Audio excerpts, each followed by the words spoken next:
Habang patuloy na dumarami ang mga alagad, nagkaroon ng reklamo laban sa mga Hebreo ang mga Helenista. Sinabi nilang ang mga byuda sa pangkat nila ay napapabayaan sa pang-araw-araw na pamamahagi ng ikabubuhay. Kaya't tinipon ng 12 ang buong kapulungan ng mga mananampalataya at sinabi sa kanila, Hindi namin dapat pabayaan ang pangangaral ng salita ng Diyos upang mangasiwa sa pamamahagi ng ikabubuhay. Kaya mga kapatid, pumili kayo sa mga kasamahan ninyo ng 7 lalaking iginagalang, puspos ng espiritu at matatalino upang ilagay namin sila sa tungkuling ito. Samantala, iuukol naman namin ang aming panahon sa pananalangin at sa pangangaral ng salita. Nalugod ang buong kapulungan sa panukalang ito.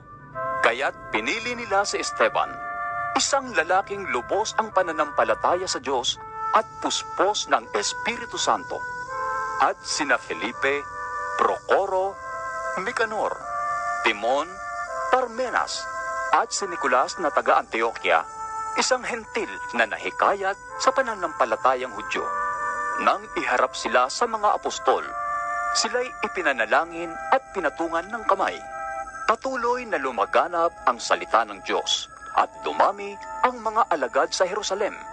At maraming paring Hudyo ang naniwala sa magandang balita. Nang magtatakip silim na, ang mga alagad ay pumunta sa tabi ng lawa. Sumakay sila sa bangka at naglayag papuntang Kapernaum. Madilim na'y wala pa si Jesus.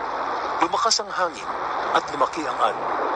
Nang makasagwan na sila ng may 5 o 6 na kilometro, nakita nila si Jesus na lumalakad sa ibabaw ng tubig, papalapit sa bangka, at sila'y natakot. Ngunit sinabi ni Jesus sa kanila, "Huwag kayong matakot! Ako ito!"